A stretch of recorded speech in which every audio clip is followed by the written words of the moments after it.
Welcome out to another episode of It's All Been Checked For. This time, Night Terrors! Oh no, I say that. Night Terrors, not so bad. This episode, not so good. The regular Night Terrors. Hopefully you're not having Night Terrors. But we're going to talk about the episode Night Terrors on It's All Been Checked For. I am not a doctor, but one thing that might help you with your Night Terrors, go to patreon.com/IABD and become a Patreon member. You can look at us. Now, those might give you Night Terrors, but so far, no reports of Night Terrors from watching the video feed of these episodes. Plus, you get all the bonus episodes we do in between, and you get all the bonus content from It's All Been Done Radio Hour.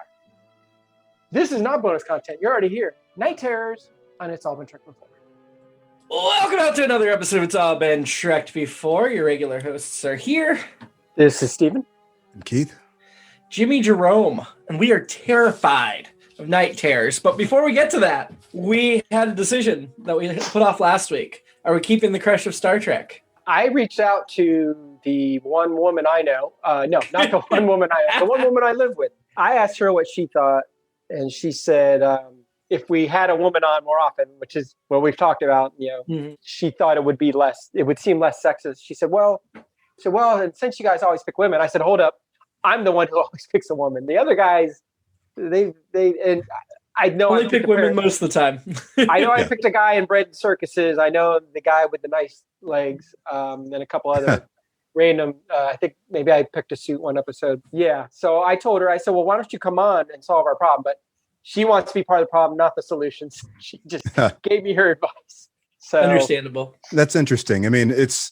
I know that we've established at one point or another that it doesn't necessarily have to be a sexual attraction, right, for a crush, but naturally that does come into play a lot of the time. I mean, I think I'm the worst transgressor. And I told her, I said, there's definitely weeks where I'm like, I said, we often say like, oh, Leah Brahms or whatever, she's a genius and blah, blah, blah. Or this person was a great actress and a lot of fun. And, really the role was a lot of fun. I'm in love with all of that. And then I said, but then there's some weeks where I'm like, I don't have a good excuse. She's just gorgeous, Yeah. And if you're a Seinfeld actress, that supersedes almost everything else. So, but. Well, I mean, it sounds like probation until Steven messes it up or something. We could make the change. I think we suggested off air last time of who do you want to have a beer with? Yeah. Or assorted other alcoholic beverage. Yeah. Or for this crew, a mixed drink. Yeah. A mixed drink. Yeah. I feel like that's cocktail. Less feels like that's less sexist and opens us up to more picks that aren't just that person was gorgeous. Yeah. That's where I'm leaning, I think, switching it to that. But if we want to ditch it completely, we certainly can. No, I'm torn. Why? Well, it's up to you, Keith. Oh, no. I don't feel bad about it, but I think the things we talked about last week, obviously, and Colleen's comments, obviously, I also think we will end up talking about some of these things anyway. The episode, for example, for this season of Sharia is probably, I liked her character arc, and I thought the actress did a great job, and I liked that episode more than you guys. And she's also gorgeous. She's gorgeous too. So, for what it's worth, that's something I'm going to talk about either way, whether we have that category or not. But sure. For what it's worth, I was going to say that Marianne, my wife, had a very similar opinion to Colleen's when her first reaction was, it's not that big a deal. What's wrong? So I don't know. If they don't think it's that big a deal, we've solicited some opinions. We would like to solicit more opinions, listeners. Send us emails, although we're like a season ahead. So your emails will reach us as we near the end of season 5. Like the light from a dying star years away. Here's one of the things that was stuck in my head for a bit, because I saw on social media one of my friends who I don't really know that well, but she posted something about having a bad memory of high school and having boys ranking all the girls in school or things like that. Yeah. And I think that's inappropriate. I don't think that's what we were doing, but I feel like the further we move away from that, the better off we'll be, for sure. Yeah. If we were just ranking them on beauty alone, that would have been similar to what we were doing. And I wasn't, I can't speak for everybody. Well, I can say in this episode, we're going to get into some deep conversation, maybe not deep conversation, but some conversation about Troy. So fashion is still going to be a thing too. Sure. But male and female, like I said, right. I spent half an episode talking about the glutes of the aliens in the Allegiance episode. So So how about for now we switch it to the less gendered, more who do you want to hang out with, or who was your favorite guest star type of category? That sounds good. Right. I think that will encourage us to be more thinking and considerate in our opinions. And people write us at Jerome at iabdpresents.com and tell me what you think, or Jimmy-Jerome, it doesn't matter, something at iabdpresents.com. Tell us what you think, and we will be glad to solicit your opinions and discuss this further. For now, we'll leave the old episodes as they are, but if you think we were inappropriate back in the day, please do write in and let us know, and we can always make edits or be better, be best, as Steven's hero, Melania, says. God. I'm just kidding, obviously. If you think Steven likes Melania, go back and listen to our Donald Trump episode. Right. I don't think you will come away. She will never be my favorite guest star of the week, I can assure you. Me neither. Thank goodness Donald Trump didn't run a intergalactic hotel that they stop at with Macaulay Culkin. And... Oh boy. So let's talk about Night Terrors, first impressions. I don't want to give away too much about what I my feelings about this, but I ended up liking it overall. I thought certain things paid off.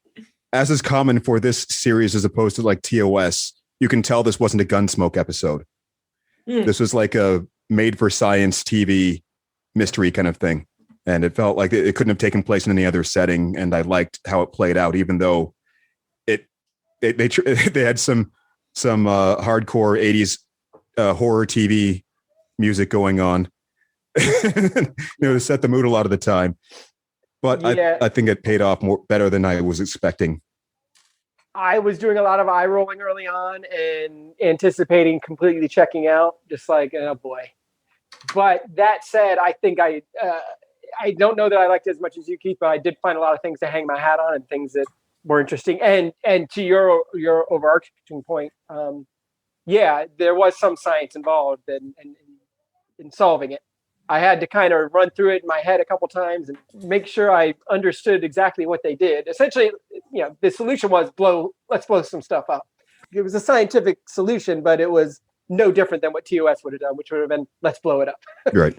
I understood what they were doing and how they were doing it. I wasn't sure I believed that it was accurate or whatever, but I mean, you could find holes, but I felt like it was okay. I went in with very low expectations based on the description we read last week, and maybe that's why I was pleasantly surprised. Like, I don't think this is going to rank high up on the season list, but I don't see it being at the bottom either. I thought it was a decent sci-fi story with some interesting concepts, some interesting things. I came away thinking, okay, this is a good middle of the road episode. Not super memorable, but not terrible either. Not super memorable in either way, good or bad. But I liked it. I had hopes early on that it would go, and that would still be derivative, but it's definitely a space madness episode. And I thought it might go the naked time, the naked now route, but we really didn't get a lot of character revelations other than maybe, even the Worf's, almost killing himself or whatever thing. But for the most part, it was just, here's how these guys get when they get cranky and sleep deprived, which actually, the more I thought about it after the episode, I'm like, that makes total sense. That is what would happen to people, especially deprived of the REM sleep. And we'll get more into that later too. But, I just remember my brother talking about like people in submarines in World War II who'd be awake for 76 hours. They would start seeing stuff.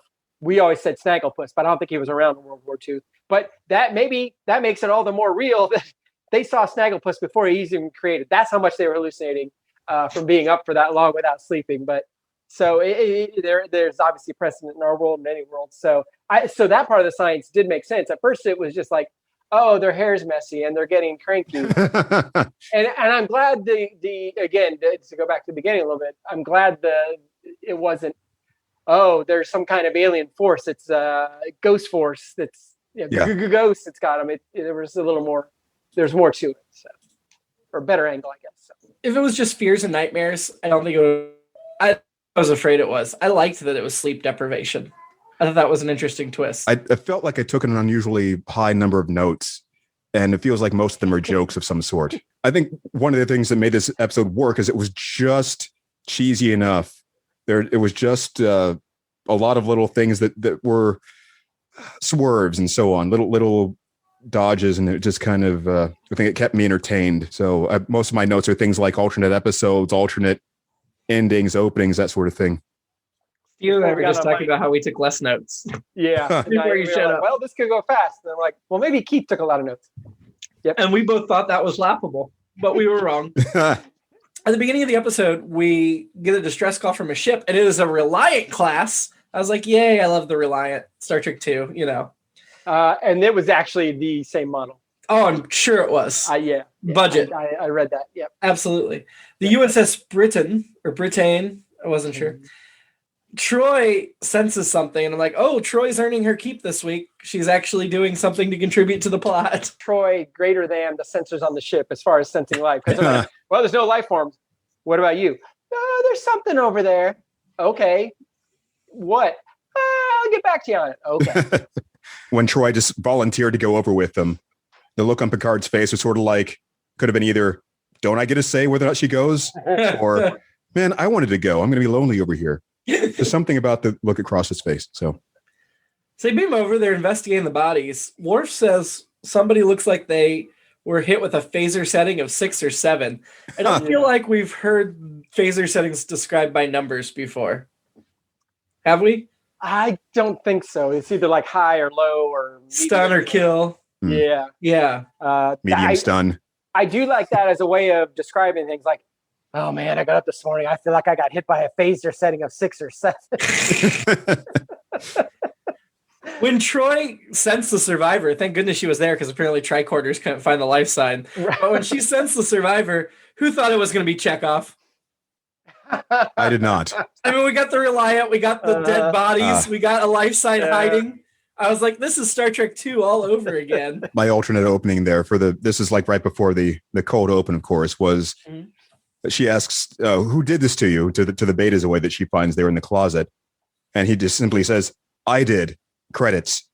Because I was just like, I was like, this is, of course, it's like, it has to be him. He had to have done this somehow. Yeah. But I didn't think it was him because because he was Beta Z and they had the telepathic stuff going on. I was like, okay, it's not him because she would have got that right away, which opened up the mystery. But the fact that she said right then, I think he's a Beta Z, I was like, how do you not know if he's a Beta Z or not? Well, his life signs were weak. It's like below tricorder level. So, all right. But even as the episode went on, I started to think that it was going to be him unintentionally somehow. Like the whole dream thing was like, oh, he's some Ponfar type thing where he's just lost control and he's going to invade their dreams and he's going to make everybody crazy. But I'm glad it wasn't that. Yeah, I never suspected that. And I don't remember this episode at all. It wasn't because of pre-knowledge. I just did not think that was what was going on. I made this similar comment to you guys before, right after I finished these in the messenger. You can tell that some of these aren't going to be, well, as you said, it wasn't extremely memorable either way or the other. So it might not have been rerun while I was watching. Maybe. I mean, I was watching while they were airing, but it could have been off season, so they would only show the popular ones between.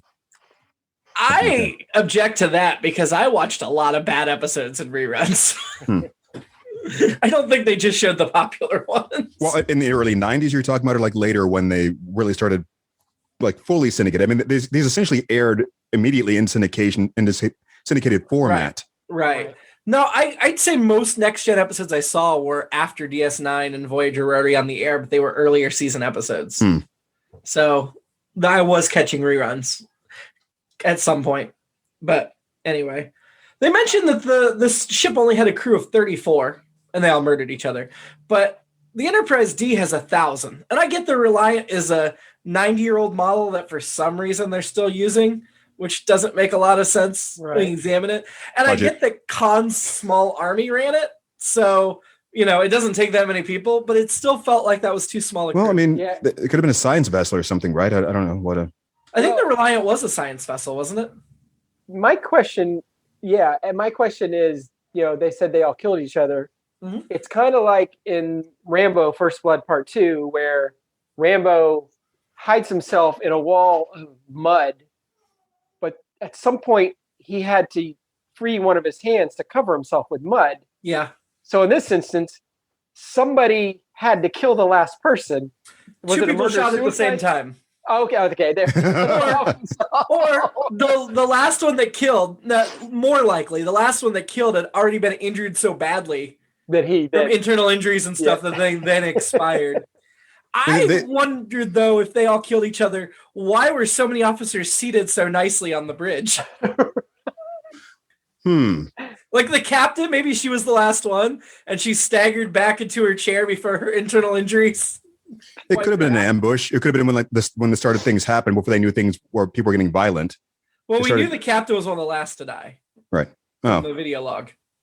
I'm the captain now. Well, did she say that? I mean, she indicated that she thought things were going wrong, but I don't know if she said that people had actually started killing each other. I thought she said people were killing each other. Maybe I'm misremembering. It seemed more like she was airing her suspicions about the first officer. Like she thought that they were out to get her. Now I'm not sure. Who did play the captain? I'm not seeing it on IMDb. Do you know, Steven? I did not look at that. There's several ensigns listed here, but I don't see anybody listed as captain. Yeah, I didn't look at any of the dead bodies. Well, the captain had a video thing later in the episode. Oh, yeah.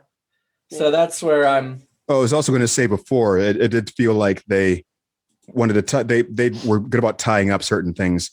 And I think they did mention something about... One of the first things that Crusher was saying when she was talking about the mystery was that she could tell the people had killed each other in some fashion. That all the wounds could be traced back to other people. Implying, I don't know if she ever said it outright, but essentially what Jimmy said about them killing each other in some way. Like they could have been simultaneous shots or injuries at drug-ons, that sort of thing. So the captain was Captain Zahiva, who was played by Deborah Taylor. Deborah is best known for Sea of Love, NYPD Blue, and this role, only 15 credits. I feel like only was justified there. Yeah, The credit right before this was an episode of Cop Rock. Yeah. And then after this, she did Murphy Brown. Maybe that should be our special episode, an episode of the Cop Rock pilot. I would love to do Cop Rock, but I don't know what the Star Trek connection is. That might be like a bonus Patreon only. Like we could review a new podcast. So they get back to the ship. The Beta Z, as you mentioned, is the survivor. The Beta Z's name is Andrews Hagen, played by John Vickery, who his IMDb main picture is as a Klingon. But when you look at what he's best known for, it says Murder by the Numbers, Dante's Inferno, and playing a Cardassian on Deep Space Nine. So clearly he's got a few Trek credits. Okay, so I don't even see a Next Gen credit for him. He plays the same Cardassian in 3 episodes, so a reoccurring Cardassian. And then he plays a different character on an episode of Enterprise. I guess that could be the Klingon. But I don't even see his Next Gen credit in here for some reason. On his own. Oh, there it is. I don't know why it didn't come up. So, yeah, this was his only Next Gen. No Seinfeld credit, so we don't really care. Troy has nightmares in Green Fog, where she's flying on very obvious wires. I wrote you were like prescient. Deanna Troi in Supernatural, because I feel like a lot of their promos every week, they were in black and white for some reason. So this episode, and you kind of alluded to it earlier, Jimmy, was meant to be a Marina Sirtis vehicle. Yeah. But she hated it because, one, she has a fear of heights, and she didn't like the harness she was in for all those scenes of her in the vortex or whatever. And it kind of shows, because I was thinking, like, why isn't she in some kind of Superman pose or some kind of other kind? And she was just like, nope, I'm staying right like this, and you're going to have to deal with it. She's in a jumpsuit or whatever, so the upshot of her is just, hey, check out my butt kind of thing. And so it wasn't that gratuitous, but still, she was probably like, okay, great. I know we've talked about, she's like, hey, I look great, look at me. And we'll talk about that soon in fashion. But yeah, so those were weird. Let's go to fashion there. Fashion. So really, I'm just talking about her nightgown. I had a note about her nightgown. I thought the neck was very constrictive and not a comfortable thing to sleep in. I wrote sexy, but comfortable? It cannot be. And no. It was essentially, and it was weird from the long shot, it's sheer. It's pretty much sheer. And I just thought, man, that is revealing. Read this note from Den of Geek. They remarked about Troy's sleep attire. A sleeveless halter neck with a choker-style collar. Did she just get back from clubbing? So as much as I appreciate how great she looked in it, I had a similar feeling like, maybe she had a visitor whatever. I don't. Who knows? I don't know. I don't want to cast aspersions or anything. But yeah, it just didn't look. Again, looked great on her. Did not look comfortable at all. Just to back up a little bit on a non-fashion note, when Picard's going through his theories, I think he's asking Troy, like, well, what do you think happened? One of his first things is drugs. Yeah, drugs. It was drugs. Drugs did it. Yeah. They were all on the drugs. Reefer madness. And I know, and he didn't, the way he said it didn't even really sound that way, but it was just weird that he left it at drugs and not like, it was just contaminated food or something like that. Replicator could have been, That makes more sense. But yeah, anyway. Yeah. So my earliest note still that I have is something Stephen mentioned at the beginning. I put naked time 3, naked again, as for trying to come with titles. So that or nakedest time. I don't know. And that's what I mentioned this early, but I wish it'd taken us to a different place. It just ended up making everyone cranky. So it was really the Cranks 2, Lost in Space. That scene would have involved one of Picard at some point, just kind of looking at the camera, going, "I'm getting too old for this." Speaking of movies, one of my next notes is who they're going to call. Ghostbusters. Exactly, because they start talking about ghosts and all that. So, and Bill Murray's going to make some comment about Troy's nightgown. There's a weird, after the scene with Troy floating, they're back on the bridge of the Britain or Bratton or whatever, and there's a Ensign Peoples played by Craig Hurley. This is his only a Trek credit other than doing some voices for the Starfleet Academy, a video game, but he's best known for Nasty Boys and this and the movie Cherry. But anyway, they really focused on him even before he spoke and went crazy, which felt not only weird, but made me think that perhaps that scene was written for Wesley. It felt like a Wesley thing. Oh, yeah. It felt like it would have been Wesley. On the bridge, you said? Yeah. What did he end up doing? I don't even remember. He was just an engineer that went crazy. Browsing. Like paranoid, crazy. It wasn't as bad as Gillespie later. But. Yeah, no, Geordi scolded him and he was acting. I was like, oh, yeah, no, it just felt like Wesley to me. Chief O'Brien, that scene. Yes. Yeah. I'm not sure how Jimmy felt about that one. Is it like his attitude as soon as his wife walked in, it looked like he was about to ask where his roast was. It was just that whole everything. Where's my paper and slippers? I mean, I appreciate any chance to see Keiko, but it felt weird. And then that leads him into 10 Forward, where he's talking about ghost stories and stuff. And I'm like, yeah, ghost stories. That is essentially what I thought was going on here. Haunted Enterprise for a minute. Ghost. Yeah. Are we going to get to see some good moments between O'Brien and Keiko? Yeah. Okay. And Deep Space Nine. Yeah, I don't know how many moments they have left on Next Gen, but DS9, there's lots of good stuff, I think. All right, good. They mentioned in the episode of Hypnosis that I read to you that everybody but Data, Troy, and Guinan experienced the hallucinations and paranoia, and yet I don't feel like it was clear at all that Guinan was immune, other than she just kept a cool head. And it made me think, like, first of all, this hypnosis is stupid, which isn't the first IMDb hypnosis we've said that about. But it just, I felt like Guinan was wasted because I wanted to see her help them figure it out. And it was more just, when 10-4 goes crazy, she's the one that kind of keeps control. She seemed just a touch edgy. Something about her delivery seemed different enough where I wasn't sure whether or not she was being effective. I'm not either. And that's the thing. Like, if you're going to put that in the episode hypnosis, you should be, right. Yeah. So Picard starts hearing chimes, like the door, and nobody's there, and he's annoyed. That was fun. Then he hears some more chimes, and then he hears a knock, and he says, "Come in." And at that point, I'm like, do the chimes go bad on the Enterprise often? Like, how did they know to knock? Like, if I were them, and I'm standing at the door to his office, and I'm hitting the chime, and he's not answering, I'm going to call him on the comm badge, which is what we see them do in other episodes. I'm not going to think to knock on the door. I felt like that was a writing thing where they kind of, because the chimes were haunting him, they weren't sure what to do to make sure the characters got into his office, and it just felt weird. Yeah, and that's never knocked on a door on a bridge of the Enterprise. I wonder if it would. Yeah, because nobody knocks at all. That was one of those that seemed like, I don't know if you get sleep deprived, do you start hearing things? I guess maybe you do. Yeah, you hallucinate and stuff. I guess that makes sense. Yeah.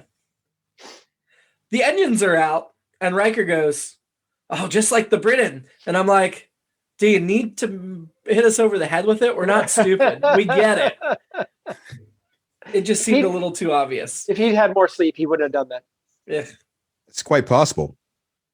But they say their help is 2 weeks away.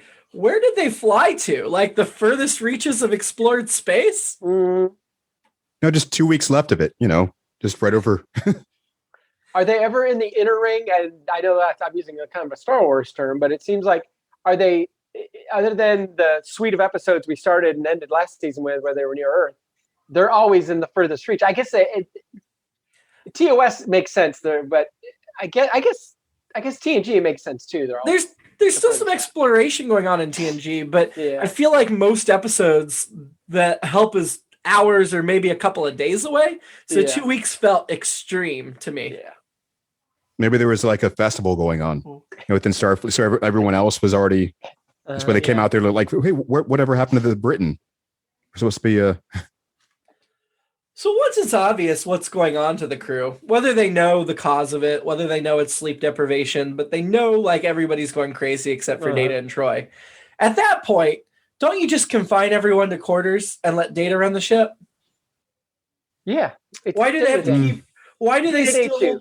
It takes them forever to hand control over to Data, even though Picard gives them a heads up, like, hey, at some point I may need to hand control over to you. But also, everybody's still going to work where they're clashing with others and not doing a good job. So why are they not confined to quarters, or at least most of them? Right. That makes sense. Because, the more people, the more potential for conflict. I think it was convenient later on at the end of the episode, but it is interesting.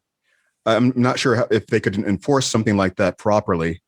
I don't know. Since the people who would enforce it would have to also be sane.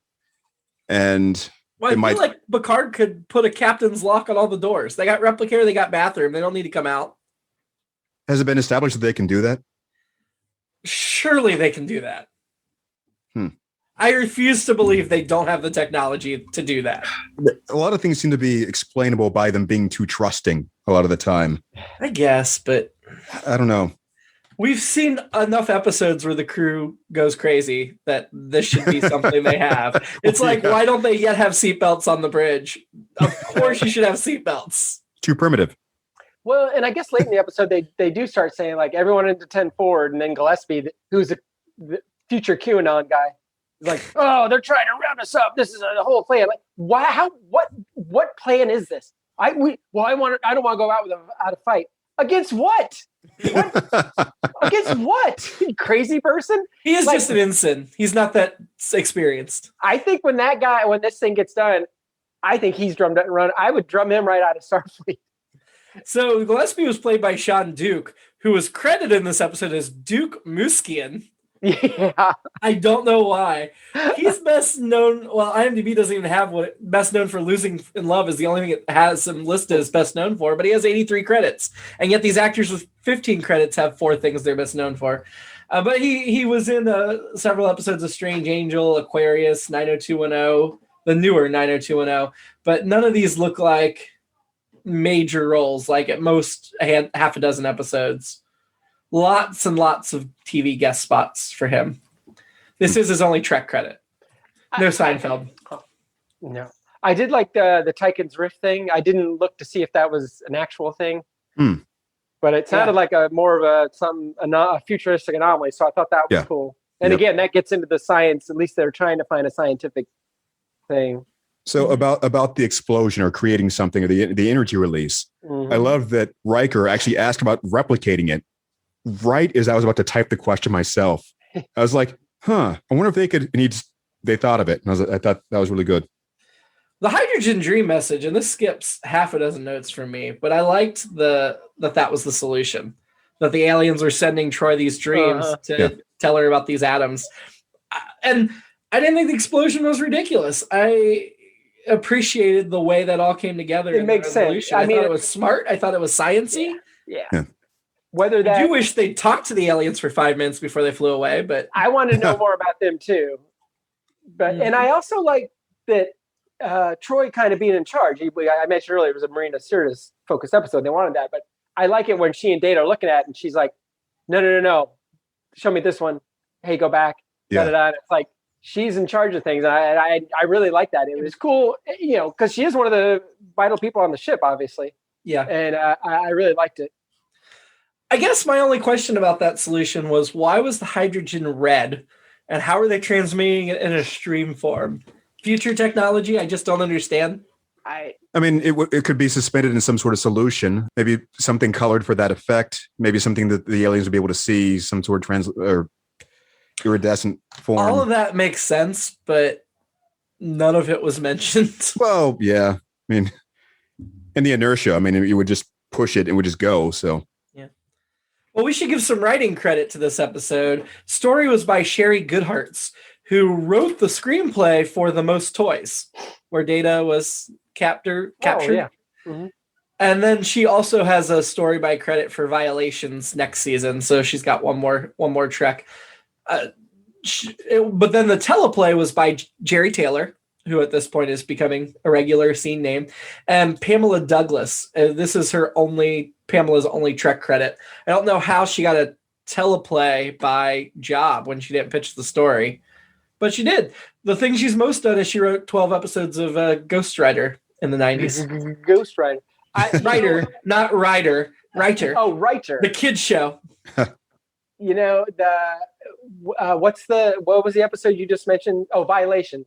That would have fit right in the run we're on, because we're generic title. It's like, yeah. It's like everyone was like, well, I was going with the working title of Night Terrors. Well, let's go with it. It didn't really make a lot of sense, because Troy was the only one having night terrors, but that wasn't while that was the solution of the episode, it wasn't the focus of the episode. Well, that she was supposed to be the A story, so you name it after the A story usually, right? I mean, obviously not always this episode. This season we've seen. I long for a question title, and since this episode is kind of about REM, what's the frequency, Kenneth, would be great, but that's going to come out for another 2.5 years. Oh my God! Which actually relates to the other thing I thought, which was oh my God, that's amazing. When they were talking about from the same album, I'm going to get to that. When they're talking about dream deprivation, they're like, yeah, it's a lack of REM or whatever. I'm like, yeah, well, if I don't have enough REM in my life, I got to have that REM. Also on the Monster album, along with What's the Frequency, Kenneth, was the song I Don't Sleep, I Dream. Oh, wow. They had the opposite problem here. They did sleep, but they didn't dream. I'm pretty sure it has no relation, and it comes out 2 years later. But so the dream deprivation, they said, was the problem. Mm-hmm. That there was no REM sleep, and I think Crusher says you need to dream in order to survive. So if they don't have any REM sleep, they don't dream. And I'm like, isn't that reversed? Don't you need REM sleep to survive? So if you don't REM sleep, then you don't dream.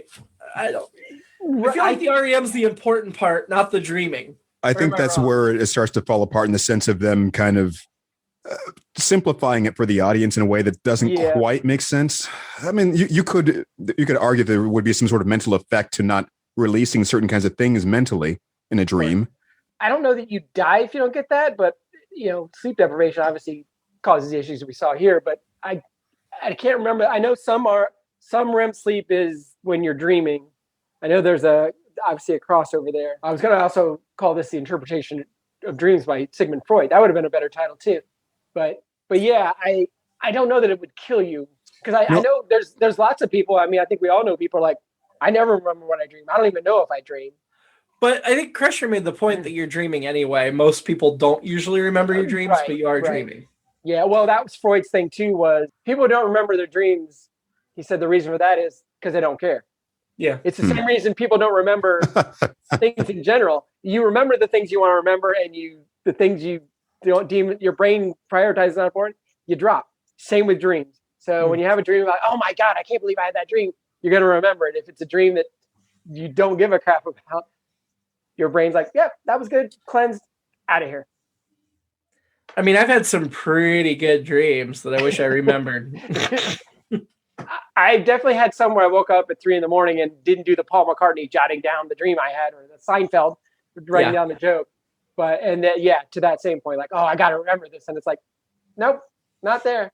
Gone. Not there. Speaking of which, while we're talking special episode possibilities, Ren and Stimpy Space Madness, that would also be a good one for us to watch. I will add it to the list right now. Space Madness.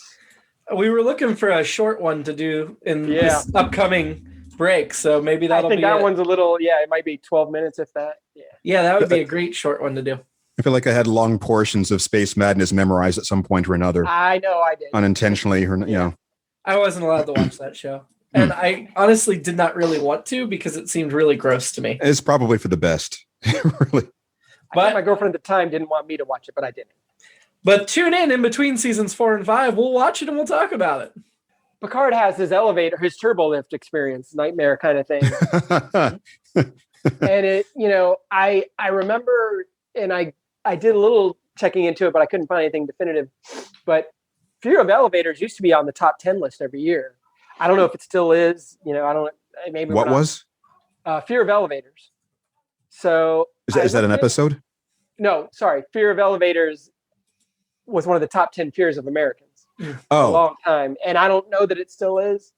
I couldn't find anything on that, what it suggested was there's two reasons. There's claustrophobia, which I do have, but unless I'm on a crowded elevator that stops between floors, it doesn't bother me. The other one was agoraphobia, where you don't have control, which a lot of that is what bothers people on an airplane. Is like, I'm not, in charge, kind of a thing. So, but I also thought that and he even mentions, because at the time I was like, this is kind of a dementia experience. Mm-hmm. And he even alludes to it, like watching somebody lose their mind. And I thought that was, I like that connection. But I also thought his reaction, his whole experience was also referenced, it was an allusion to two things from Charlie and the Chocolate Factory.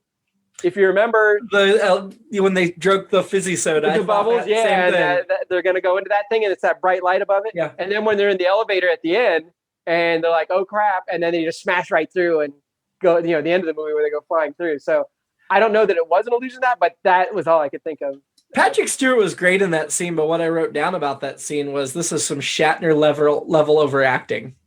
When he screamed, I was like, "Oh man!"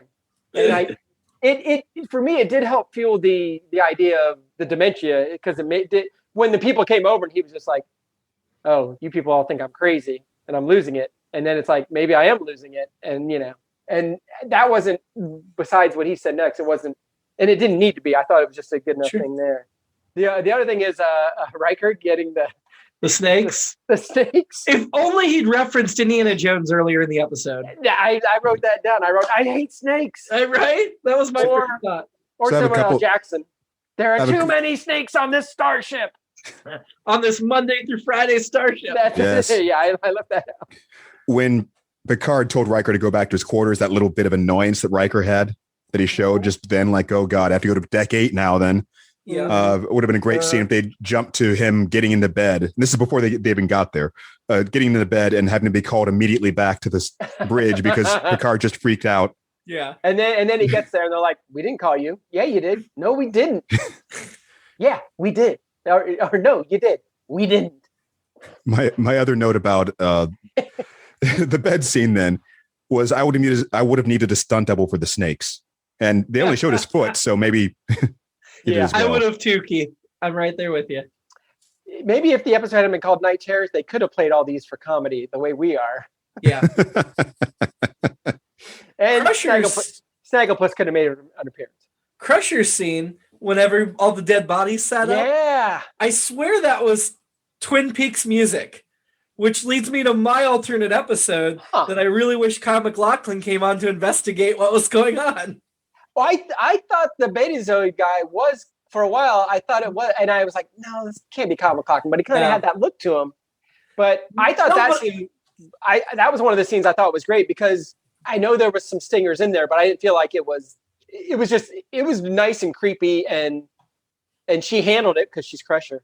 But I really liked that scene. That was one of the ones I really liked. I thought this Twin Peaks premiered the year before this, so it could have been trying to copy Twin Peaks. Mm. But I just wanted Kyle MacLachlan to order some cherry pie and a coffee from Guidance. So. I had to look something up here because Stephen mentioned agoraphobia. Mm. And I hadn't ever heard it being referred to in the same sense as losing control, but I can see that. Yeah, I've heard it referenced for a lot of different things, but. Well, I guess it's one of the symptoms.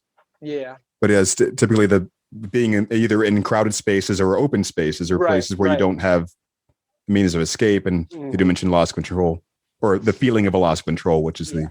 Besides Picard being overacting and that music being extra, the other thing that really stuck out was the tired makeup on the faces in 10 Forward. Yeah. Didn't catch it. So gray and ghastly. And I don't know if that's high definition or whatever, but yeah, it felt like more like, are they supposed to be zombies? Which I guess is what we say when we don't get sleep. It's like, oh, I feel like a zombie. But to me, it felt like original series makeup to show up on a crappy TV. Although I guess when Next Gen was first on the air, I was watching a small square television as well. So yep. Didn't even have flat screens yet, I don't believe. Everybody's hair just got a little, especially the ladies, their hair wasn't as, but Riker too, his hair was not as well kept. I'm glad they didn't leave Worf alone in his quarters after he tried to kill himself, because there are a lot of blades in those quarters. You know, that might be the one hole in the idea of confining everybody to quarters, because you can't keep an eye on them either. You don't know what they have in there, how they might try to hurt themselves. Yeah. That's true. But I think at this point, until we saw that scene with Worf, the concern was how you were going to hurt others, not yourself. Yeah. I think that would have been one of those unintended consequences you didn't realize until after he killed himself. When Data addresses the ship, there's like a squeal on the intercom that reminded me of the original series that wasn't quite as bad. Yeah. The fight music was pretty good too when in 10 Forward before Guinan pulled out her giant gun. I thought that I did like that gun. I thought, and they're like, whatever she said, do you want to see it at a higher setting? Or I just wanted her to say, I don't want no trouble in my place. This is a 1. Do you want to see it at a 6 or a 7? Been awesome if they could have done that callback. But so once they solved everything, it was just Data and Picard on the bridge at the very end as they were solving it, which I thought was odd because I knew people were starting to break down, but we never got to a point of the episode where they're like, okay, everybody's off duty, leave the bridge. It was just the two of them. But then my first thought was, how are they going to recover? Because if you send the whole crew to sleep at once, does that mean Data's just running the ship by himself? But then everybody is days sleep deprived at this point, so you can't really trust anybody to stay awake and run anything. So I don't know, you just shut the whole ship down and let Data in for the next 12 hours? I think Troy says this. 2 minutes, is that all? Title of my sex tape. I thought her last experience in the dream, the supernatural dream sequence, when she's like, who are you? I thought it was very poltergeisty. It felt very, which makes sense for this kind of scary kind of episode. And a lot of the things I read about it, I was like, this was ranked as the 6th scariest scene. This was ranked as in the top 20 scariest Trek episodes. Yeah. Blah, blah, blah. I don't know where Cat's Paw ends up in those. My final note is another casting note. Brian Tachy, I don't know if you guys noticed him taking over the navigator spot early in the episode. But, Ensign Lin, I think they called him. Yeah, you might remember him from a movie called Revenge of the Nerds and Revenge of the Nerds Part 2 and 3. And there's a subtitle in one of those. It's a little racist. Actually, I wrote down, am I racist? Because I'm like, that's Brian Tachy from Revenge of the Nerds and yada, yada, yada, yada. And then I was like, wait a minute, is it? Am I just saying Brian Tachy is every Asian actor that's in Star Trek? But it was I think it was Takasha. Is that? Oh, yeah. That maybe. You know, he's best known, besides Revenge of the Nerd, for playing Leonardo in the Teenage Mutant Ninja Turtle movies. What? Oh, that's right. He was in the suit, the live-action Turtle movies. Do you guys remember his first Star Trek credit? No. It's one I'll never forget because it's one of my least favorite Trek episodes.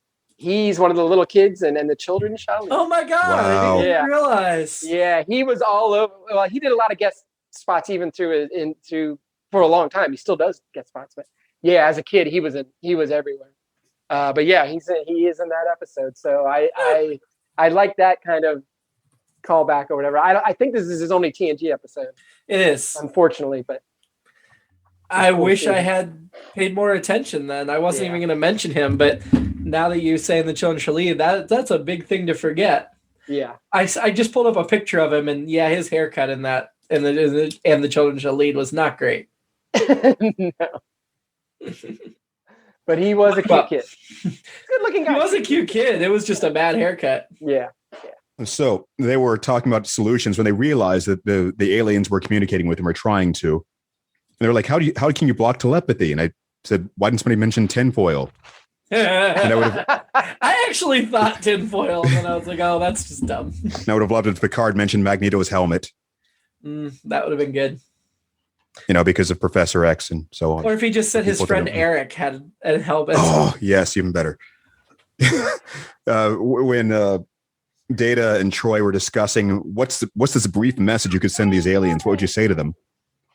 My message was, okay, we get it now. STFU. Yeah, we know. Okay, you're in trouble. We are too. Shut up, please. Just... You think that would have been part of it at least? Okay, you can stop now so we can stop going crazy and we can figure this out. But yeah. The thing I was mentioning earlier about the lockdown effect, it was convenient for them not to be locked down. It was convenient for them all to be in 10-4 so they could say, go to your emergency area, which happens to also be 10 forward, for the turning the life support off. Who knows if that's exactly that's the exact reason why they chose to do that anyway, instead of locking them up like they should have. My alternate ending was Data turns to the camera after Picard leaves the bridge and shows that he's lore somehow. Like this whole thing was arranged so he could take control of the ship. That would be cool. Yeah, my alternate episode was also an 80s reference or late 70s reference. It was just the whole thing was a dream. Like the whole season of Dallas.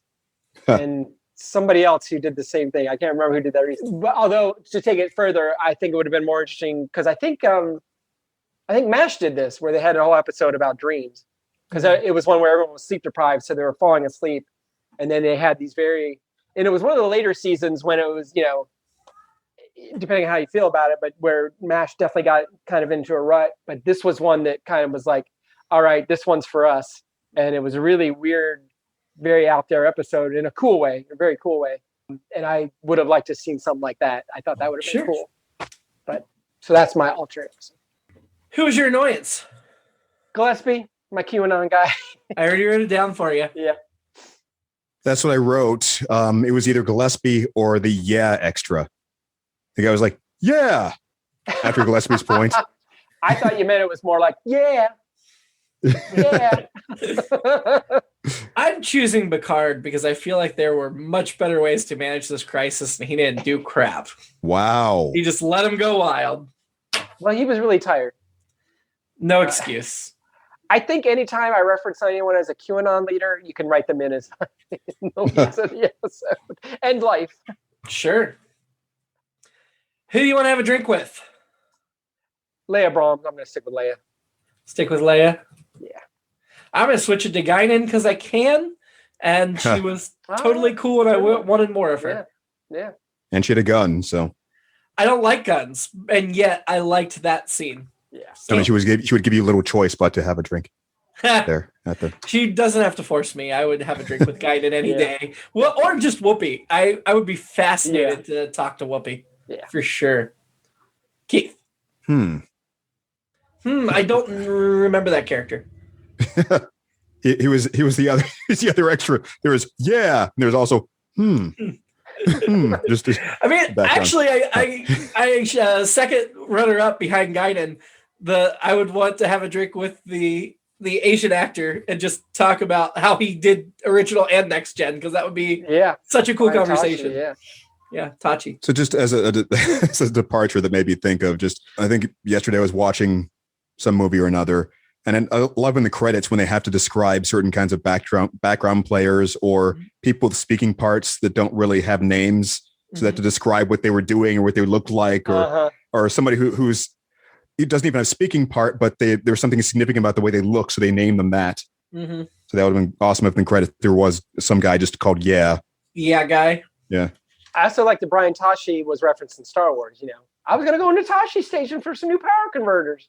So that, of course, is. Yep, they were definitely referencing the kid from the 60s spot. Nothing new. Who do you want to have a drink with? No one knew at this point. So you're going to stick with Lenell. Okay, ranking this episode. Oh, goodness. Let's go with Remember Me, because that's Crusher, and people are disappearing, and that seems a little bit similarly trippy. Better. Really? Yeah, I'm just. I would go worse. Hmm. So that puts it on Steven. I thought this Not much worse. I feel like we're in the right area. I thought this mystery was better. What was our jump off? Remember me? And that's the Crusher. You've already forgotten. Yeah, Crusher. Crusher. Everybody's disappearing on Crusher. Yeah. I think Crusher was better in her episode than Troy was in this one. Yep. Because of for whatever reason. Mm-hmm. But I liked this mystery, and it was fun. But when you start talking about better mystery, I'll give you that. When we start talking about better or worse, I can kind of see. Ooh, yeah. I think where I want to knock the episode down a couple pegs is the fact that they didn't even try to manage the situation, and that really annoyed me. Sorry, Steven. No, I think I agree with you guys, and this could be definitely a little bit of recency bias. I agree with you, Keith.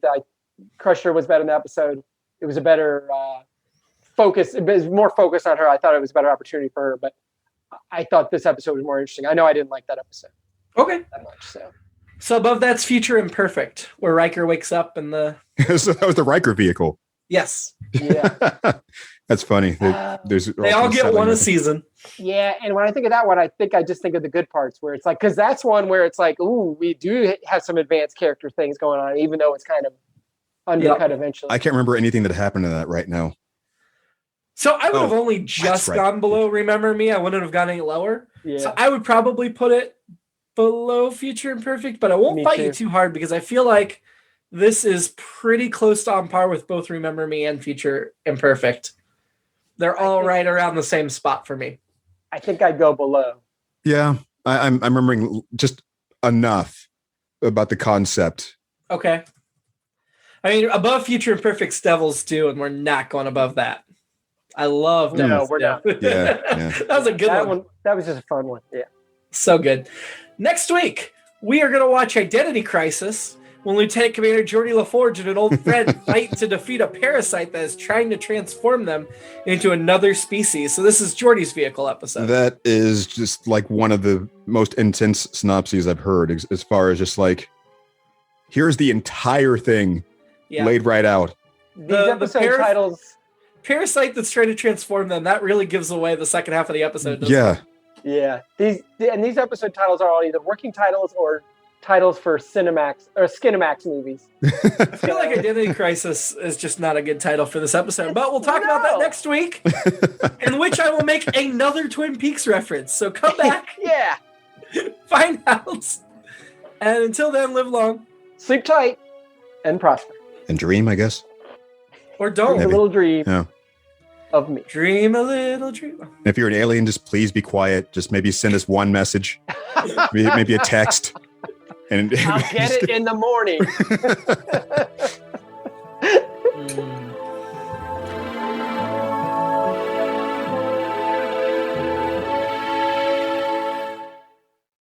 It's All Been Done presents Who's Got the Time?